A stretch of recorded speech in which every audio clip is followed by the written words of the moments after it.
ആറ്റുകാൽ പൊങ്കാലയ്ക്കൊരുങ്ങി അനന്തപുരി. നാളെ രാവിലെ 10:15 ആറ്റുകാൽ പൊങ്കാല. ഉച്ചയ്ക്ക് 1:15 പൊങ്കാല നിവേദ്യം നടക്കുക. ഭക്തർക്ക് പൊങ്കാല അർപ്പിക്കാനുള്ള ഒരുക്കങ്ങളെല്ലാം പൂർത്തിയായിട്ടുണ്ട്.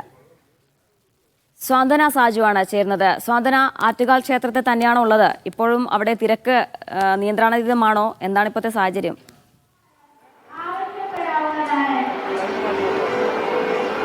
അജിന, ഇപ്പോൾ നമുക്ക് ഈ ദൃശ്യങ്ങളിൽ കാണാം, വലിയ ജനത്തിരക്ക് തന്നെയാണ് ഈ ക്ഷേത്ര പരിസരത്തും. അതുപോലെ തന്നെ തിരുവനന്തപുരം നഗരത്തിലാകമാനം തിരക്കാണ് എന്ന് പറയാം. കാരണം അത്രത്തോളം സ്ത്രീ ജനങ്ങളാണ് ഈ പൊങ്കാല അർപ്പിക്കുന്നതിനായി തലസ്ഥാനത്തേക്ക് ഇതിനോടകം തന്നെ എത്തിയിട്ടുള്ളത്. ഇനി തിരക്ക് ഓരോ മണിക്കൂർ കഴിയുമ്പോഴും കൂടിക്കൂടി വരികയുള്ളൂ. കുറഞ്ഞ് വരുന്ന ഒരു കാഴ്ചയായിരിക്കില്ല നമ്മൾ കാണുന്നത്.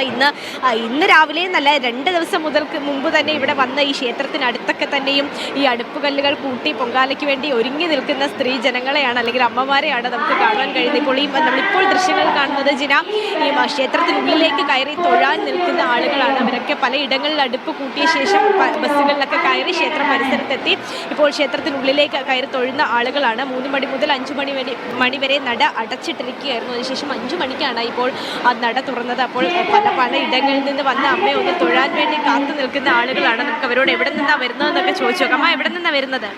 നൂറിനാട്ടൊന്ന്. എവിടെ അടുപ്പൊക്കെ കൂട്ടിയിരിക്കുന്നത്? എവിടെയാ? എന്തോ അടുപ്പ് ആടാ ഗണപതി അമ്പലത്തിന്റെ അടുത്ത്. എങ്ങനെയാ ഇങ്ങോട്ട് വന്നേ? ട്രെയിന് വന്നതാ. എവിടെയാ താമസിക്കുന്നതൊക്കെ? എവിടെയാ താമസിക്കുന്ന? അവിടെ തന്നെ. അവിടെ തന്നെയാണ്. എല്ലാ വർഷവും വരാറുണ്ടോ? എല്ലാ വർഷവും വരും. ഇപ്പൊ എത്രാമത്തെ വട്ടവാ? എത്രാമത്തെ തവണയാ വരുന്നേ? വരുന്നതോ? എല്ലാ വർഷവും വരുന്നതാ. പ്രത്യേകിച്ചൊന്നുമില്ല. കൊട്ടാരക്കര പുത്തു. കൊട്ടാരക്കര വേണ്ട, കോട്ടാത്തല സരിയ. എത്രാമത്തെ തവണയാ പൊങ്കാല ഇടുന്നത്? ഒരുപാട് എല്ലാ വർഷവും വരും. കഴിഞ്ഞ കൊല്ലം മാത്രമേ ഉള്ളൂ വരാത്ത. കഴിഞ്ഞ വർഷം എന്ത് പറ്റി? കഴിഞ്ഞ കൊല്ലം മുട്ടിന് വയ്യ, കാല് വേദനയായിരുന്നു. അതുകൊണ്ട് വന്നു. ഇപ്പൊ തൊഴാൻ വേണ്ടി വന്നാണോ? ഒത്തിരി നേരമായിട്ട് ക്യൂ നിൽക്കുവാണോ? ഒത്തിരി നേരം കൊണ്ട് ക്യൂ നിൽക്കുക. എവിടുന്നാ ചേച്ചി? എവിടുന്നാ വരുന്നത്? നൂറിനാട് തന്നെയാണ്. എല്ലാരും കൊല്ലത്തുനിന്ന് തന്നെയാണ്. എത്ര നാളായിട്ട് പൊങ്കാല ഇടുകയാണ്? ഞാൻ 10-18 വർഷം കൊണ്ടിടുന്നു.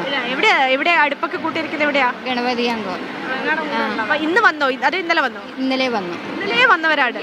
ഇന്ന് വന്നു. അപ്പം നാളെ ഇരിപ്പ് പൊങ്കാല ഇട്ടിട്ടേ പോകും. എല്ലാ വർഷവും തലേദിവസം വരാറുണ്ടോ? ഉണ്ട് ഉണ്ട് ഉണ്ട്. എങ്ങനെയാ സൗകര്യങ്ങളൊക്കെ? എങ്ങനെയാ എവിടെയാ കിടക്കുന്ന? എല്ലാം കിട്ടുന്നത്. എവിടെയാ കിടക്കുന്നതൊക്കെ? അവിടെ ആ പൊങ്കാല ഇടുന്ന സ്ഥലത്ത് തന്നെ കിടക്കും.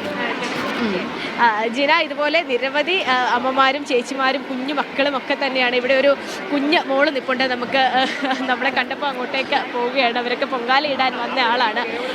പൊങ്കാല ഇടാൻ വന്നതാണോ? ഇങ്ങോട്ട് തിരിഞ്ഞ് പൊങ്കാല ഇടാൻ വന്നതാണോ? ആദ്യമായിട്ടാണോ പൊങ്കാല ഇടുന്നത്? ആദ്യമായിട്ടാണോ പൊങ്കാല ഇടുന്നത്? അല്ല, ഒരു തവണ ഇട്ടിട്ടുണ്ട്. എത്രാം ക്ലാസ്സിലാണ് പഠിക്കുന്നത്? 4-ലാണോ പഠിക്കുന്നത്? പൊങ്കാലയൊക്കെ ഇടാൻ അറിയാമോ?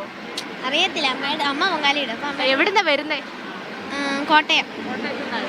എവിടെയാ താമസിക്കുന്നത്? എവിടെയാ? തിരുത്തി. ജിന, അങ്ങനെ കുഞ്ഞു മക്കളുണ്ട്. 4-ാം ക്ലാസ്സിൽ പഠിക്കുന്ന ഒരു മോളാണ്. നേരത്തെ നമ്മൾ സംസാരിച്ച അമ്മയ്ക്ക് ഒരു 70 വയസ്സോളം വരും. അപ്പൊ അങ്ങനെ അതാണ് സാധന. പ്രായ വ്യത്യാസമില്ലാതെ, അതെ തീർച്ചയായും പ്രായ വ്യത്യാസമില്ലാതെ ലക്ഷക്കണക്കിന് ആൾക്കാരാണ് നാളെ ആറ്റുകാൽ പൊങ്കാലയിടാൻ അവിടെ എത്തുക. ഭക്തസാന്ദ്രമാണ് അന്തരീക്ഷം. തലസ്ഥാന നഗരി എല്ലാ തരത്തിലും ഒരുങ്ങിക്കഴിഞ്ഞു. സ്വാന്തന സാജുവാണ് വിവരങ്ങൾ നൽകിയത് ആറ്റുകാൽ ക്ഷേത്രത്തിൽ നിന്നും.